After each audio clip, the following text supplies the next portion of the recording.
দেশ ও দেশের বাইরে থেকে যে সকল বন্ধুরা চিত্রাঞ্জলি স্টুডিও ইউটিউব মাই চ্যানেলটিকে ফলো করছো, আপনাদের সকলকে জানাই আগাম শুভ শারদিয়া। দেখতে দেখতে কিন্তু দুর্গাপুজো অলরেডি চলে আসছে, হাতে মাত্র আর কয়েকটা দিন বাকি।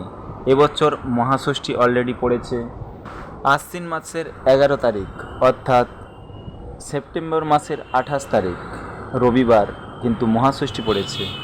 তো চলুন আমি আপনাদের কাছে সেই দেবী দুর্গা মায়ের অসাধারণ ফেসের অর্থাৎ মুখমণ্ডলের ছবি আপনাদের কাছে এই ভিডিওর মাধ্যমে তুলে ধরছি। আপনারা দেখতে থাকুন ও সঙ্গে থাকুন। যদি ভালো লেগে থাকে অবশ্যই লাইক, কমেন্ট, শেয়ার করতে ভুলবেন না। আপনি দেখুন এবং অন্যদেরকে দেখার সুযোগ করে দিন। আপডেট পেতে অবশ্যই চ্যানেলটিকে সাবস্ক্রাইব করে রাখুন। মাটির কাজ থেকে সম্পূর্ণটাই কিন্তু কালারের কাজ পর্যন্ত একেবারে নিখুঁত কারুকার্য করা। আরও জানাই আপনাদেরকে আগাম শুভ শারদিয়া। ধন্যবাদ।